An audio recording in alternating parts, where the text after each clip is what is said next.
नमस्कार। आपका अखबार के इस अंक में आपका स्वागत है। मैं हूं प्रदीप सिंह। आज रविवार है तो रविवार विशेष की बात करेंगे। आज 5 नेताओं की बात करेंगे, देश के ऐसे 5 नेताओं की जो अपने समय में बड़ा, जिनका जो है वो जलवा रहा है, जिनका बड़ा प्रभाव रहा है, बड़े पदों पर रहे हैं। इनमें से 4 मुख्यमंत्री रहे हैं, बल्कि कहें एक तो अभी भी मुख्यमंत्री है और एक जो है उन्होंने केंद्र की सरकार चलाई है। तो ऐसे 5 नेताओं की बात कर रहा हूँ। देखिए, अपने देश की जो जनता है वो बड़ी भोली है, लेकिन उसके साथ बहुत समझदार भी है। कब फैसला लेना है, बड़ी जल्दी लोगों से खुश होकर उनको कंधे पर बिठा लेती है और सर माथे पर बिठाकर उनको घुमाती है। और नेता को ये गलतफहमी हो जाती है कि जनता बेवकूफ़ है, हम जब तक चाहें उसको भरमा सकते हैं, बरगला सकते हैं। फिर एक दिन जब उठाकर पटकती है जनता, तब उनको समझ में आता है कि वो उसको सब खेल समझ में आ रहा था।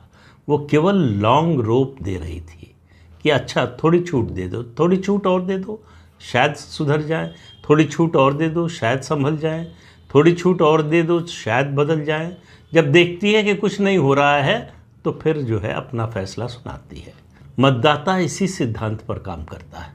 मतदाता जल्दबाजी में, अधीरता में कोई फैसला नहीं लेता। मतदाता बड़ा सोच समझकर, बहुत ठोक बजाकर और समय लेकर फैसला लेता है। जल्दबाजी कभी नहीं करता कि ऐसा नहीं। कभी कोई अपवाद छोड़ दीजिए, नहीं तो आमतौर पर मतदाता जो है बहुत सोचा समझा सुविचारित फैसला लेता है।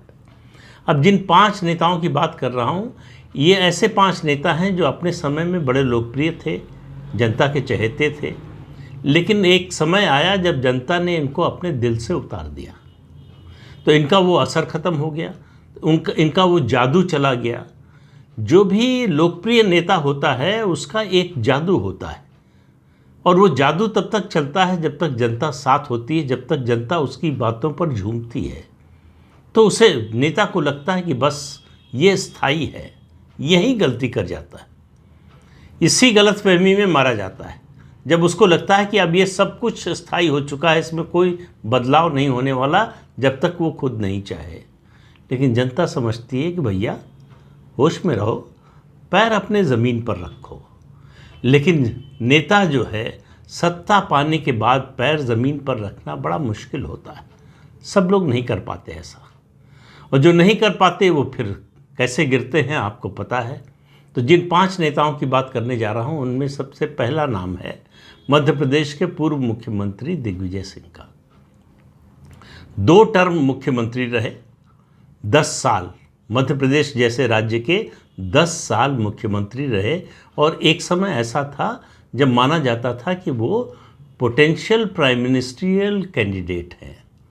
अटल बिहारी वाजपेयी ने एक किसी भाषण में इस बात का या किसी कार्यक्रम में जिक्र भी किया था। हालांकि कांग्रेस पार्टी में ऐसा जिक्र करना भी उस नेता के लिए बड़ा खतरनाक होता है जिसके बारे में आप ये बात कह रहे हैं। गांधी परिवार के रहते कोई और प्रधानमंत्री बनने की महत्वाकांक्षा रखे, इच्छा व्यक्त करे, इससे बड़ा पाप कांग्रेस पार्टी में कोई है नहीं। तो हालांकि दिग्विजय सिंह ने अपनी ओर से कभी ये इच्छा जाहिर नहीं की, लेकिन उनके प्रशंसक, उनके समर्थक, जब वो 10 साल मुख्यमंत्री रहे, खासतौर से पहले 5 साल में, लेकिन 10 साल में उनको लगा कि केवल एनजीओ के जरिए जो है सत्ता चलाई जा सकती है, लोगों के दुख दर्द से कोई मतलब नहीं। बिजली, सड़क, पानी की स्थिति खराब हो गई और बीजेपी ने 2003 में नारा दिया, मिस्टर बंटाधार। वो नारा आज तक गूंजता है मध्य प्रदेश की गलियों में। दिग्विजय सिंह का वो समय और आज का समय, वो राजनीतिक रूप से उठकर खड़े नहीं हो पाए। भले ही पार्टी ने उनको राज्यसभा में भेज दिया, राज्यसभा सदस्य हैं, लेकिन उनकी पार्टी में हैसियत बनी रही थोड़ी बहुत, लेकिन जनता के बीच में उनकी हैसियत नहीं रह गई। पिछला चुनाव यानी 2019 का लोकसभा चुनाव भोपाल से लड़े, उनको लगा कि भोपाल से तो जीत ही जाएंगे। पूरे देश का जो लेफ्ट लिबरल मीडिया और इंटेलेक्चुअल है सब जुट गया भोपाल में। दिग्विजय सिंह की जीत जो है एक तरह से मोदी की हार होगी, बीजेपी की हार होगी, इस रूप में प्रोजेक्ट किया जाने लगा। लेकिन जनता तो जानती है, जनता समझ रही थी कि खेल क्या हो रहा है। उसने दिग्विजय सिंह को बुरी तरह से हरा दिया। 2003 में जब वो मुख्यमंत्री पद से हटे थे तब उन्होंने कहा था कि 10 साल तक कोई पद नहीं लूँगा। इस पर काफ़ी समय तक कायम रहे, आखिर में जाकर पार्टी में महामंत्री बने। लेकिन उस सब से कुछ होता नहीं। वो त्याग जनता की नज़र में उनको चढ़ा नहीं पाया। उनको लगा होगा कि इस त्याग के जरिए वो फिर से जनता की नज़र में चढ़ जाएंगे और जनता उनको एक मौका देगी। बहुत से लोगों को दूसरा मौका मिलता है, दिग्विजय सिंह को नहीं मिला। मध्य प्रदेश की राजनीति में तो बिल्कुल ही नहीं मिला और आगे मिलेगा इसकी कोई संभावना नहीं है।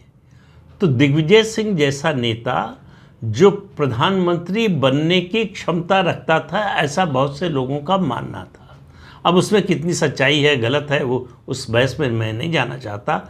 लेकिन दिग्विजय सिंह का उस समय पूरे देश में एक असर था। उनकी ओर लोग बड़ी उत्सुकता भरी नज़रों से देखते थे कि मध्य प्रदेश के मुख्यमंत्री में क्षमता है, कांग्रेस पार्टी में एक ऐसा नेता है जिसमें और आगे बढ़ने की क्षमता है। लेकिन दिग्विजय सिंह, उनकी जो रणनीति है, उनकी जो नीति है कि कुछ भी बोलना है, सही है कि गलत है इससे कोई मतलब नहीं। उन पर मुकदमे चले, आरोप लगे, उन्होंने ऐसे आरोप लगाए जिनमें कोई सच्चाई नहीं थी। उसके लिए उनको पीछे हटना पड़ा। अदालत से उनके खिलाफ सम्मन जारी हुए, उनके खिलाफ मुकदमा चला।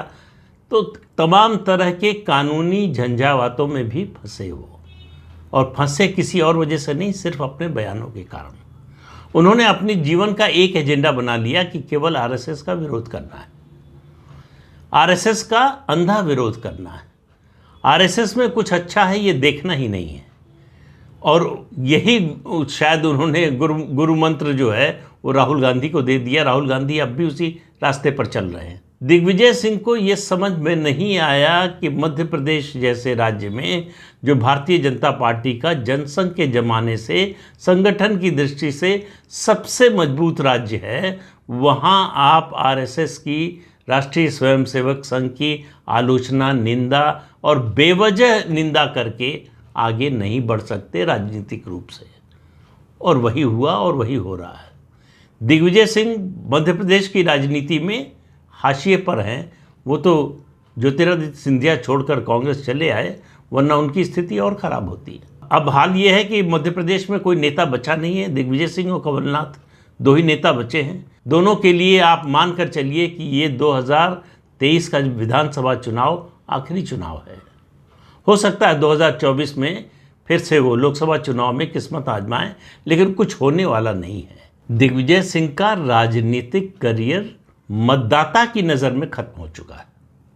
उनकी पार्टी की नज़र में नहीं हुआ होगा, उनकी नज़र में नहीं होगा, उनके समर्थकों साथियों की नज़र में नहीं होगा।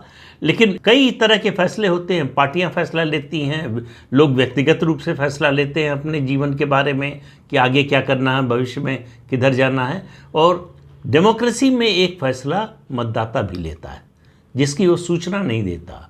वो अपने मतदान के अधिकार के जरिए उसकी घोषणा करता है। जो समझ जाए समझदार है, ना समझे वो दिग्विजय सिंह की तरह अनाड़ी है।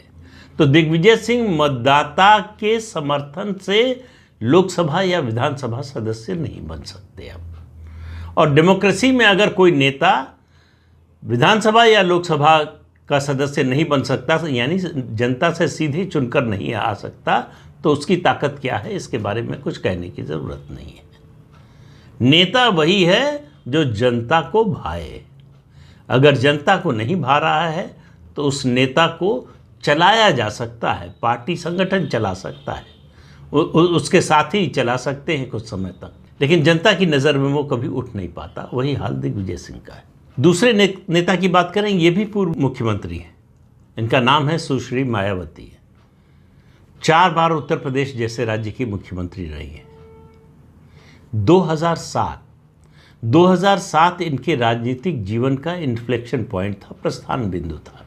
2007 में इनकी पार्टी को पूर्ण बहुमत मिला उत्तर प्रदेश जैसे बड़े राज्य में, और पूर्ण बहुमत की सरकार 5 साल इन्होंने चलाई। वो दिन और आज का दिन मतदाता ने मायावती की तरफ पलटकर देखा नहीं। 2007 के बाद 2009 के चुनाव में उनका कोई जो है अच्छा प्रदर्शन नहीं हुआ। फिर 2012 के चुनाव में एक तिहाई सीटें रह गई लोकसभा की। 2014 के लोकसभा चुनाव में 0 हो गई 80 में से। 2017 के विधानसभा चुनाव में 17 सीटें रह गई सिर्फ। उसके बाद 2019 के लोकसभा चुनाव में समाजवादी पार्टी से मजबूरी में गठबंधन किया, जिसके खिलाफ मुकदमा लड़ रही थी, जिसने उनको जान से मारने की कोशिश की। जिन लोगों ने उनसे समझौता कर लिया और 10 सीटें जीत गई। लेकिन उनको भी मालूम था कि ये उनकी उपलब्धि नहीं है, ये सिर्फ गठबंधन और गठबंधन को मुस्लिम मतदाताओं का समर्थन मिलने के कारण ये सीटें आई और उसका असर दिखाई दे गया 2022 में विधानसभा चुनाव में, जब उनकी पार्टी को सिर्फ एक सीट मिली। 403 में से सिर्फ एक सीट मिली उन मायावती को जो सिर्फ 2007 में ही पूर्ण बहुमत की सरकार चला चुकी थी। तो उत्तर प्रदेश की राजनीति से मायावती का मतदाता की नज़र में सफाया हो चुका है, उनका सफ़र खत्म हो चुका है। लेकिन उनके पास संगठन है, उनके पास एक कोर वोट है 12-13% का, उसकी वजह से वो राजनीति में प्रासंगिक बनी रहेंगी, चुनाव लड़ती रहेंगी, चुनाव लड़ाती रहेंगी। लेकिन सत्ता में उनकी वापसी होगी या सत्ता के आसपास वो कहीं पहुंचेंगी, इसकी कोई संभावना नहीं है। अब कोई कह सकता है कि भाई राजनीति का मतलब केवल सत्ता तो नहीं होता, लेकिन सत्ता की दावेदारी तो कम से कम होती है। कम से कम ये तो दिखे कि आप उसके दावेदार हैं, आप चुनौती देने की हालत में हैं जो सबसे ताकतवर पार्टी है आपके प्रदेश में, या अगर राष्ट्रीय राजनीति करते हैं तो देश में। मायावती उस स्थिति में नहीं है। वो उत्तर प्रदेश में सबसे बड़ी पार्टी है भारतीय जनता पार्टी, उसको चुनौती देना छोड़ दीजिए। उसके बाद 2 नंबर पर है समाजवादी पार्टी, उसको भी चुनौती देने की स्थिति में नहीं है। और मुख्य रूप से 3 ही पार्टियां हैं।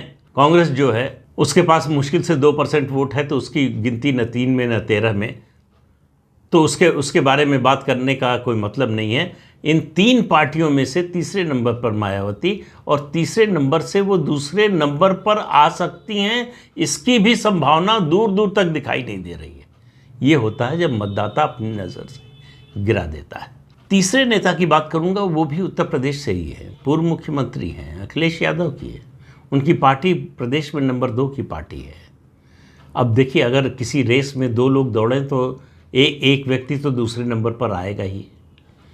तो उसको अगर दूसरे नंबर का वो रुतबा मिले जो 10 लोग, 20 लोग या 25 लोग दौड़ते और उनमें नंबर 2 आता जिसको वो मिलता, तो फिर जो है थोड़ा अन्याय होगा। अखिलेश यादव के पास अपना कोई राजनीतिक आधार नहीं है। जो कुछ है पिता से विरासत में मिला है और पिता को भी अपमानित करके पाया है। पिता ने 2012 में, उनके पिता मुलायम सिंह यादव, उन्होंने 2012 में पार्टी को पूर्ण बहुमत दिलाया और उन्होंने खुद मुख्यमंत्री बनने के बजाय बेटे को अपनी राजनीतिक विरासत सौंप दी है। ये उनके राजनीतिक जीवन का सबसे गलत निर्णय साबित हुआ।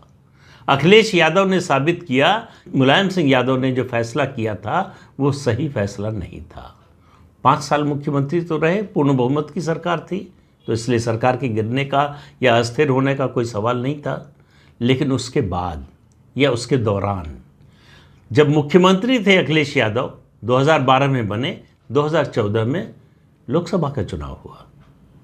80 सीटों में से सिर्फ 5 सीटें समाजवादी पार्टी जीती, वो भी परिवार के लोग जीते। फिर आया 2017 का विधानसभा चुनाव, जो पूर्ण बहुमत की सरकार 2012 में जिसकी बनी थी उसको 403 में से सिर्फ 47 सीटें मिली। उसके बाद 2019 में फिर आया लोकसभा का चुनाव, उन्होंने बहुजन समाज पार्टी से अलायंस किया, मायावती के दरवाजे पर गए, अपनी पत्नी से सार्वजनिक सभा में पैर छूने के लिए कहा मायावती का।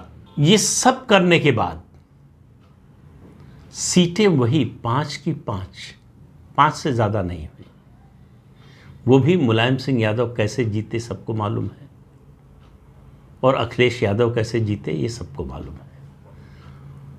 तो परिवार के बूते 5 सीटें और गठबंधन के बूते 80 में से सिर्फ 5 सीटें हैं। नंबर 2 की पार्टी का ये हश्र। तो उसके बाद विधानसभा का चुनाव हुआ 2022 में, उनके साथियों, समर्थकों और मीडिया में उनके खास तौर से जो समर्थक थे, अगर आप 2022 के चुनाव के दौरान उनकी रिपोर्ट्स पढ़ें, उनकी बातें सुने, उनकी टिप्पणियां सुने, तो आपको उस समय लगता कि बस अखिलेश यादव के शपथ लेने की देर है, सरकार तो बन चुकी है उनकी। मतदाता के फैसले से पहले उन्होंने फैसला सुना दिया था कि अखिलेश यादव की सरकार बन रही है, बीजेपी की सरकार जा रही है। और अखिलेश यादव को गलतफहमी और उनका ईगो इतना बड़ा हो गया था कि प्रदेश के मुख्यमंत्री योगी आदित्यनाथ का मजाक उड़ाने लगे, उनके संतत्व का मजाक उड़ाने लगे। जनता सब कुछ देख रही थी, ये एहसास अखिलेश यादव को नहीं था। वो अभी भी अपने मुख्यमंत्री के दिनों के नशे में चूर थे। उन्हें लग रहा था कि बीच में केवल इंटरवल था, सत्ता मेरे हाथ में फिर आएगी, मैं तो राज करने के लिए ही पैदा हुआ हूँ। भाव यही था कि मुझसे कौन छीनेगा, मैंने इतना काम कर दिया, मुझसे ज़्यादा काम करने वाला कौन। 2017 के चुनाव में तो उनका हाल ये था कि जब चाचा से लड़ाई हो गई और इलेक्शन कमीशन में मामला गया, ये हुआ कि दूसरा चुनाव चिन्ह लेना पड़ेगा, तो उन्होंने कहा कि मेरा फ़ोटो लगा दो चुनाव चिन्ह की जगह, लोग वोट दे देंगे। तो 2017 में कुल 47 सीटें आई थी, 2019 में 80 में से सिर्फ 5 सीटें आई, और 2022 में जो छोटी पार्टियों से अलायंस किया उसकी वजह से उनकी सीटों की संख्या तो बढ़ गई, लेकिन सत्ता से बहुत दूर रहे, और सत्ता में आएंगे इसकी संभावना से और दूर हो गए। उनका जो राजनीति का तरीका है, पूरे कोरोना काल के दौरान वो घर से बाहर नहीं निकले। जब आप संकट के समय जनता के साथ खड़े नहीं होते हैं तो जनता इस बात को याद रखती है, और जो संकट के समय साथ खड़ा होता है उसको और ज़्यादा याद रखती है। योगी आदित्यनाथ कोरोना काल में जनता के साथ, संकट में उनके साथ खड़े हुए। वो देश के अकेले मुख्यमंत्री थे जो पूरे कोरोना काल के दौरान लगातार दौरा करते रहे, शहरों का, गाँव का, खुद संक्रमित हुए, जिस दिन संक्रमण से बाहर निकले उसके अगले दिन फिर सड़क पर थे। बल्कि उनकी पार्टी के बड़े नेताओं ने मना किया कि इतना बड़ा जोखिम मत लीजिए, कुछ भी हो सकता है। खासतौर से दूसरी लहर जो है वो तो बड़ी घातक थी, लेकिन योगी जी रुके नहीं। लगातार लोगों से संपर्क करना, लोगों का दुख दर्द सुनना, उनकी मदद करना, किस तरह से इलाज उपलब्ध हो, किस तरह से डॉक्टर पहुँचे, किस तरह से मेडिकल सुविधा पहुँचे, किसी को परेशानी न हो, राशन पहुँचे, लोगों के खाने का इंतज़ाम हो, जो प्रवासी मजदूर आ रहे थे उनके रुकने का, खाने का इंतज़ाम हो, उनको उनके घर पहुँचाने का इंतज़ाम हो, ये सब उन्होंने किया, और जनता ने इस बात को याद रखा। तो इसीलिए कहते हैं कि जनता की नज़र में चढ़ने के लिए जनता के दुख के समय अगर आप खड़े रहेंगे तो जनता कभी नहीं भूलेगी। जो संकट में भूल जाते हैं उनको जनता मन से उतार देती है। अखिलेश यादव की वही स्थिति है। वो भी मायावती की तरह राजनीति में प्रासंगिक तो बने रहेंगे, लेकिन सत्ता की दौड़ से बहुत दूर रहेंगे। लोकसभा चुनाव में भी उनकी पार्टी का परफॉर्मेंस कोई अच्छा होने जा रहा है, इसके कोई आसार नहीं है। और उसके बाद 2027 के विधानसभा चुनाव हालांकि बहुत दूर है, अभी उसके बारे में कोई भविष्यवाणी नहीं करनी चाहिए, लेकिन उनकी पार्टी का और उनका जो कामकाज की उनकी जो शैली है उसको देखते हुए बहुत उम्मीद नहीं जगती है। तो जनता ने एक तरह से अखिलेश यादव को भी मन से उतार दिया है। चौथे नेता हैं वो वर्तमान मुख्यमंत्री हैं, बिहार के मुख्यमंत्री नीतीश कुमार। नीतीश कुमार 2005 में बिहार के लोगों के सामने उम्मीद की किरण की तरह आए थे, आशा की किरण। ये व्यक्ति है जो बदलाव ला सकता है, ये व्यक्ति है जो बिहार के बारे में जिस तरह की धारणा बनी है उसको बदल सकता है, ये व्यक्ति है जो बिहार में बदलाव ला सकता है, जिसको लोगों ने मान लिया था कि बिहार बदल ही नहीं सकता। नीतीश कुमार बिहार बदल सकते हैं। बिहार की जनता ने उन्हें सुशासन बाबू का तमगा दिया, हाथों हाथ लिया। 2005 से 2010 के बीच में उन्होंने बहुत अच्छा काम किया, तो 2010 में उसका इनाम दिया लोगों ने, बम्पर जीत दिलाई। लेकिन वहीं से उनका कुतुबनुमा जो राजनीतिक है वो गड़बड़ा गया। उनको लगा कि हम जो है महाराजा हैं, हमको कोई हटा नहीं सकता, हम सदा सदैव के लिए, जो एक हीरे का विज्ञापन है, हीरा है सदा के लिए, तो उनको लगा कि नीतीश कुमार है सदा के लिए और बिहार से उनको कोई हटा ही नहीं सकता। तो बिहार की जनता, बिहार का मतदाता राजनीतिक रूप से देश में सबसे जागरूक है। उसको समझ में आता है कि किसकी क्या हैसियत है और किसकी क्या हैसियत बनानी चाहिए। प्रदेश की जनता की नज़र से नीतीश कुमार लगातार गिरने लगे। बीजेपी का साथ था, समर्थन था, इसलिए वो खड़े रह पाए, वरना नीतीश कुमार हाशिए पर चले गए होते और लगभग अब पहुंच ही गए वहाँ।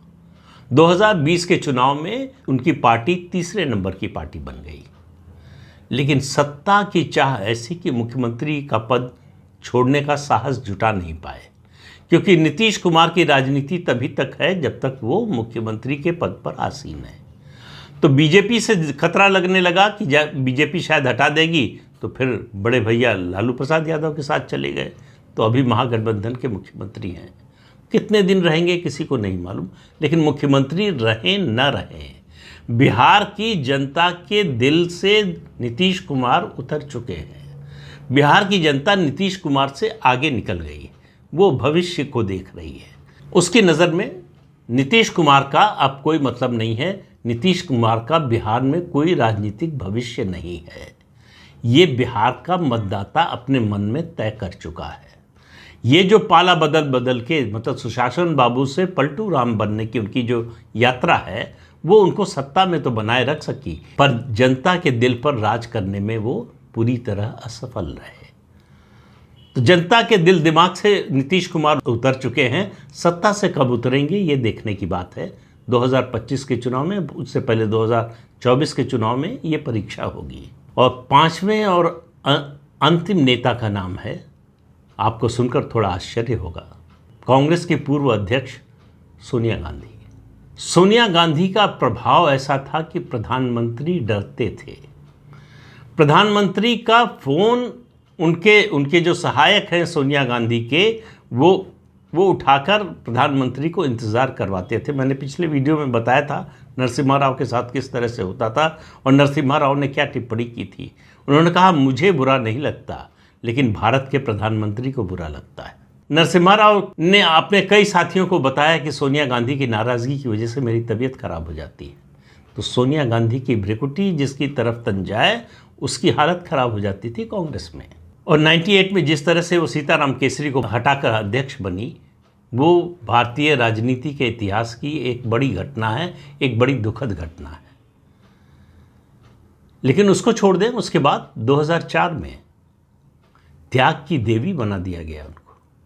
बेटे ने प्रधानमंत्री नहीं बनने दिया, प्रधानमंत्री बनने का शायद साहस भी नहीं जुटा पाई। बहुत से कारण थे उस समय। जो कारण सबसे प्रामाणिक माना जाता है नटवर सिंह की किताब में, कि वो उस समय उस कमरे में मौजूद थे जब ये फैसला हुआ। राहुल गांधी ने कहा, अगर प्रधानमंत्री बनने का फैसला आपने किया तो मैं कुछ कर लूँगा, और सोनिया गांधी रोने लगी। उसी के बाद उन्होंने फैसला किया कि प्रधानमंत्री नहीं बनेंगे, लेकिन सरकार वो चलाती रही। मनमोहन सिंह एक क्लर्क की तरह सरकारी फाइलें लेकर उनके यहाँ जाते रहे और अपने मंत्रियों को भेजते रहे। तो ये हैसियत और किसी नेता की इस देश में नहीं हुई कि वो सत्ता में ना हो, पद पर ना हो, लेकिन प्रधानमंत्री उसके यहाँ हाजिरी बजाता हो। प्रधानमंत्री को अगर वो आने की परमिशन दे दे अपने यहाँ, तो वो अपने को धन्य समझता हो। ऐसी सोनिया गांधी का अब कांग्रेस में भी रुक्का नहीं चलता। जनता पर तो छोड़ दीजिए। 2004 से 2014 के बीच में जो अनाचार किया, जो अत्याचार किया कांग्रेस पार्टी की सरकार ने, भ्रष्टाचार को जिस स्तर पर ले गए, भ्रष्टाचार से पूरी सरकार, पार्टी बजबजाने लगी, और उसकी जिम्मेदारी से सोनिया गांधी बच नहीं सकती। पार्टी में भले कोई कुछ न बोले, पार्टी में भले ही कोई सवाल न उठाए, लेकिन जनता है, सब जानती है। जनता को पता था कि इस सबके पीछे कौन है और इसके लिए जिम्मेदार कौन है और इसकी जवाबदेही किसकी होनी चाहिए। 2014 में उत्तर प्रदेश, जहां से जवाहरलाल नेहरू आते हैं, मोतीलाल नेहरू का कार्यक्षेत्र रहा। इंदिरा गांधी, राजीव गांधी और खुद सोनिया गांधी, संजय गांधी, ये सब सांसद रहे। राजीव गांधी, इंदिरा गांधी और जवाहरलाल नेहरू प्रधानमंत्री रहे। उस उत्तर प्रदेश से 80 में से कांग्रेस को सिर्फ 2 सीटें मिली, वो भी परिवार की। एक सोनिया गांधी, दूसरे उनका बेटा राहुल गांधी, 2 ही लोग जीते। 2019 में वो भी एक रह गई। राहुल गांधी अमेठी से चुनाव हार गए। सोनिया गांधी, राहुल गांधी, प्रियंका वाड्रा, रॉबर्ट वाड्रा सबने चुनाव प्रचार किया, पूरा परिवार चुनाव में लगा रहा। इसके बावजूद राहुल गांधी स्मृति ईरानी से हार गए। उनको हार का एहसास पहले ही हो गया था, इसलिए उन्होंने अमेठी के साथ साथ केरल के वायनाड से भी नॉमिनेशन किया। वायनाड से जीतकर लोकसभा पहुँचे। इस बार लड़ेंगे, लड़ने की हिम्मत जुटा पाएंगे कि नहीं, ये किसी को पता नहीं। हालांकि चर्चा ये है कि वो अमेठी और वायनाड दोनों जगह से लड़ेंगे, क्योंकि उनको ये विश्वास नहीं है कि अमेठी से जीतेंगे। वायनाड से जीतने का भरोसा है। जिस पार्टी को 1984 में जनता ने 412 लोकसभा सीटें दी थी, उसकी 2014 में सिर्फ 47 और 2019 में सिर्फ 53 सीटें आई। लगातार 2 बार से लोकसभा में नेता प्रतिपक्ष का दर्जा हासिल करने लायक सीटें कांग्रेस पार्टी को नहीं मिल पा रही। उसके साथ ही 2014 के नतीजे के साथ ही सोनिया गांधी के राजनीतिक जीवन का अवसान शुरू हो गया। एक के बाद एक राज्यों में भी और केंद्र में तो नतीजा सामने ही है। जिस तरह से जनता ने उनको सुनने से मना कर दिया, उनकी बात मानने से मना कर दिया, उनके कहे पर चलने से मना कर दिया, उनको अपने दिल से उतार दिया। 2004 से 14 के बीच में लोगों ने जो देखा वो तय किया कि बस बहुत हो गया, अब इससे ज़्यादा नहीं। सोनिया गांधी ने थोड़ी समझदारी दिखाई, अपने आप एक तरह से सक्रिय राजनीति से बाहर हो गई। इस बार रायबरेली से चुनाव लड़ेंगी लोकसभा का कि नहीं लड़ेंगी, कुछ पक्का नहीं है। दोनों तरह की बातें आती हैं। जो भी हो, अगर रायबरेली से चुनाव लड़ेंगी और समाजवादी पार्टी से समझौता नहीं होगा, गठबंधन नहीं होगा, तो सोनिया गांधी भी इस बार रायबरेली से चुनाव हार सकती हैं। ये हालत है उनकी और उनकी पार्टी की। उस प्रदेश में जहाँ से उनका परिवार प्रधानमंत्री बना ही इस प्रदेश से, उस प्रदेश में आज सोनिया गांधी के परिवार को खड़े होने की जगह नहीं है। सिर्फ 80 में से 1 सीट रायबरेली बची है, वो भी 2024 में बचेगी कि नहीं पता नहीं है। तो जनता को कभी हल्के में मत लीजिए, उसकी उपेक्षा कभी मत कीजिए। इस गलतफहमी में कभी मत रहिए कि हम सब सर्वे सर्वा हैं, हम सब कुछ हैं, जनता हमारे मुताबिक चलेगी। जनता आपके मुताबिक चलने का स्वांग करती है। उसको मालूम है कि कब पलट देना है बाजी, और उसको ये भी मालूम है कि क्यों और किसकी बाजी पलटना है, और उसने कांग्रेस की बाजी पलट दी है। जनता की नज़र में अब सोनिया गांधी का कोई राजनीतिक महत्व नहीं रह गया है। इसलिए कांग्रेस की जो दुर्दशा आप देख रहे हैं, उसमें यह भी एक बड़ा कारण है कि कांग्रेस के पास ऐसा कोई नेता नहीं बचा है जिसकी लोगों की नज़र में विश्वसनीयता हो। आज राहुल गांधी का मामला नहीं है, उनकी बात करने का समय नहीं है, इसलिए उनकी बात नहीं करूंगा। लेकिन इन 5 नेताओं को जनता ने अपने दिल से उतार दिया है, और देखिए उनका क्या हाल है। ये चेतावनी है उन नेताओं के लिए जिनके अच्छे दिन चल रहे हैं और गलतफहमी है कि ये हमेशा चलेंगे। जनता है, उससे पंगा मत लीजिए। जनता के साथ चलिए, जनता के मुताबिक चलिए, जनता आपको सर माथे पर बिठा कर रखेगी। तो इस अंक में इतना ही। अगले अंक में फिर मिलेंगे किसी नए मुद्दे के साथ। तब तक के लिए अनुमति दीजिए। आपसे अनुरोध है कि ये चैनल देखिए, शेयर कीजिए, लाइक कीजिए और सब्सक्राइब ज़रूर कीजिए। नमस्कार।